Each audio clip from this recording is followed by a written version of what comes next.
അങ്ങനെ ലൈവിൽ Jasmine confession റൂമിൽ നിന്നും വന്നിട്ടുണ്ട്. അപ്പോൾ ഗബ്രി ജാസ്മിൻ്റെ അടുത്ത് പോയിരുന്ന് സംസാരിക്കുന്നുണ്ട്. തന്നെയാണ് എന്നോട് പറയാനുള്ളതെന്നൊക്കെ ഗബ്രി ജാസ്മിനോട് ചോദിക്കുമ്പോൾ ജാസ്മിൻ ഐ ലവ് യു എന്നൊക്കെ പറയുന്നുണ്ട്. അപ്പോൾ ഗബ്രി തിരിച്ചും ഐ ലവ് യു ടു ഒക്കെ പറയുന്നുണ്ട്. അതിനുശേഷം ജാസ്മിൻ ചോദിക്കുന്നുണ്ട്, നിനക്ക് എന്നോട് എന്തെങ്കിലും ദേഷ്യമുണ്ടോ എന്നൊക്കെ, എനിക്ക് നിന്നോട് എന്തെങ്കിലും ദേഷ്യം തോന്നുമോ എന്നൊക്കെ ഗബ്രി പറയുന്നുണ്ട്.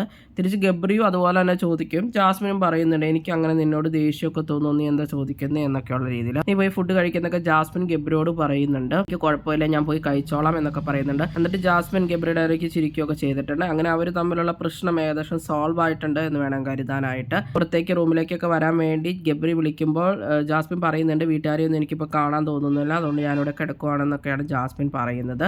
ഗബ്രീനായിട്ട് ബിഗ് ബോസ് കൺഫെഷൻ റൂമിലേക്ക് വിളിച്ചിരിക്കുകയാണ് സൈക്കോളജിസ്റ്റിനെ കാണിക്കാനായിട്ട്. അങ്ങനെ ലൈവിൽ ഫുൾ കണ്ടന്റ് ഇന്ന് ഇവരുടെ തന്നെയായിരുന്നു. ഇനി ഇപ്പോൾ നോമിനേഷൻ നടക്കാനുണ്ട്, അതുപോലെ ബിഗ് ബോസ് എന്തോ ടാസ്ക് പറഞ്ഞിട്ടുണ്ട്, അതൊന്നും നടന്നിട്ടില്ല. കൂടാതെ തന്നെ ക്യാപ്റ്റന്റെ പട്ടാഭിഷേകവും കാര്യങ്ങളും ഒക്കെ ഉണ്ട്. ജോയും സിബിനും ഒന്നിച്ചിരുന്ന് ഫുഡ് കഴിച്ചുകൊണ്ടിരിക്കുന്നുണ്ട്. അപ്പൊ ജിൻഡോ പറയുന്നുണ്ട്, ഇവരുടെ കണ്ടന്റ് ആയിരുന്നു, നിങ്ങൾ വന്ന വരെ അതൊന്നും മാറ്റാൻ വേണ്ടിയാണ് നിങ്ങളെ വിട്ടത്, എന്നിട്ടും ഇപ്പൊ ഇവരുടെ കണ്ടന്റ് തന്നെയാണെന്നുള്ളത്. പ്രേക്ഷകരും ഇവരുടെ കണ്ടന്റ് കണ്ട് മടുത്തിരിക്കുകയാണെന്ന് പറയുന്നുണ്ട്. അതുപോലെ തന്നെയാണ് വീട്ടിനുള്ളിലുള്ളവരും.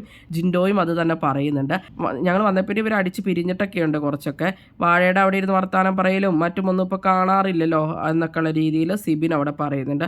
അത് ശരി, ഇവർ കുറച്ച് മാറിയിട്ടുണ്ട് എന്നൊക്കെ ഉള്ളത് ജിൻഡോയും പറയുന്നുണ്ടായിരുന്നു. അതിനിടയ്ക്ക് റസ്മിൻ ചെന്നിട്ട് ജിൻഡോട് പറയും, 2 ദിവസത്തേക്കെങ്കിലും ജാസ്മിനെ വെറുതെ വിടണം, വെറുതെ പ്രശ്നങ്ങൾ ജാസ്മിനുമായിട്ട് ഉണ്ടാക്കരുതെന്നൊക്കെയാണ് റസ്മിൻ പറയുന്നത് ജിൻഡോയോട്. ജാസ്മിൻ മൈക്ക് ധരിക്കണതും എല്ലാം കറക്റ്റായിട്ട് ജാസ്മിൻ്റെ കാര്യങ്ങൾ ഞാൻ നോക്കിക്കോളാം, ജാസ്മിൻ വഴക്കിനൊന്നും വരില്ല. അപ്പം ജിൻഡോ പറയും, അങ്ങനെയാണെങ്കിൽ റസ്മിൻ നീ എൻ്റെ അടുത്തും ആവശ്യമില്ലാതെ വഴക്കിനും കാര്യങ്ങൾക്കൊന്നും വരരുത്, നീ എൻ്റെ അടുത്ത് വഴക്കിന് വന്നു കഴിഞ്ഞാൽ ഞാനും വഴക്കിന് വരും എന്നൊക്കെ പറയുന്നുണ്ട്. അപ്പോൾ റസ്മിൻ പറയുന്നത്, ഇല്ല ഞാനൊന്നിനും വരുന്നില്ല എന്നൊക്കെയുള്ളത്. അപ്പോൾ ലൈവിൽ അങ്ങനെയൊക്കെയാണ് നടന്നുകൊണ്ടിരിക്കുന്നത്. കൂടുതൽ ബിഗ് ബോസ് വീഡിയോകൾക്കും ബിഗ് ബോസിൻ്റെ ലേറ്റസ്റ്റ് ലൈവ് അപ്ഡേറ്റ്സിനുമായിട്ട് ഈ ചാനൽ സബ്സ്ക്രൈബ് ചെയ്യണേ, സപ്പോർട്ട് ചെയ്യണേ. അടുത്തൊരു വീഡിയോയുമായി ഉടനെ കാണാം.